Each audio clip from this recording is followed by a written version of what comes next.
Alright, so everybody, I just have a very fast 5-minute thing that I want to share. And it's about something that I find vastly beautiful and something that profoundly inspires me. So for those of you who do not know, my mother is going on an extraordinary journey, and I know she's going to feel a little bit embarrassed, but I think it's important to do as a son who is proud of his mother. And she is going to go on this extraordinary journey in just a few days, on Wednesday. And during this journey, she is going to turn 70 years old. Okay? And what's important is that this journey is not just for fun. I used to say my mom is going on an adventure, but I felt like that was reducing the dimensionality of what she's actually trying to do. Because there's a lot of blood and guts in what she's doing. There are many complex and deep undertones to appreciate about her journey. The origin of her journey, the reason she's going on this life journey, has feelings that originate from deep despair. And it's a deep despair about the fact that the world is suffering. And my mother, across an entire lifetime, has had this soul-shivering desire, this dream, to go out there and do, to the best of her ability, devotional work. Give everything that she can, that she's possible to do. And at the core, my mother is a dreamer, which I think is one of the most beautiful things out there. This will be the first time that my mother will return back to India after my grandmother has passed. And this, in a way, is a daughter going back to her motherland without her mother. And so in many ways, the themes of my mother's journey also include this idea of death, but also the idea of rebirth, because the idea that my mother will be rebirthing is to devotionally give everything that you can back to society, everything that your soul can give out. And this idea of devotional, selfless, sacred giving is an idea that my grandmother deeply believed in. And both my mother and grandmother have instilled these values within me. And I hope one day I can go on a similar journey that my mother is inspiring me as I watch her design her destiny. And so my mother's journey is also about honoring the spirit of her mother. Now there's some real risks on the line, which is what makes this a true spiritual journey.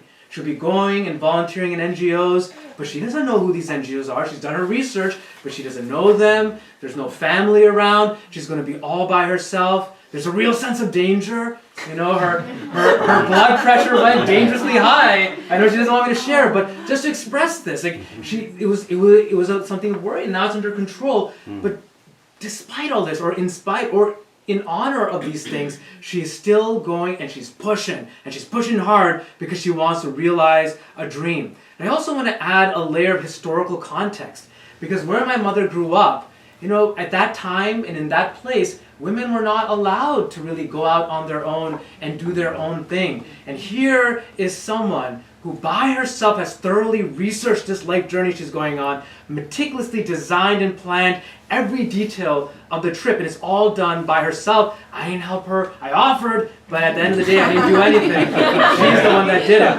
And so this journey is about the empowerment of a woman who came from such a place. And she, across the decades, has taught herself English. She eventually became the assistant director of Harvard Summer School. She raised her children all by herself. And so this is a journey about how she became an independent, self-reliant, strong woman.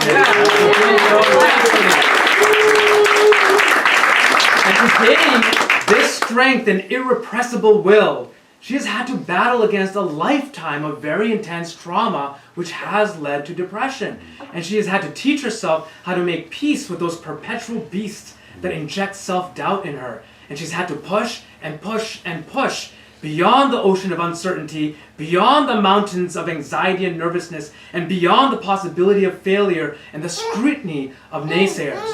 And so as she turns 70 on December 21st, she will be all by herself in the jaws of overwhelming uncertainty. And there she will compose a most magnificent symphony, beautiful and breathtaking.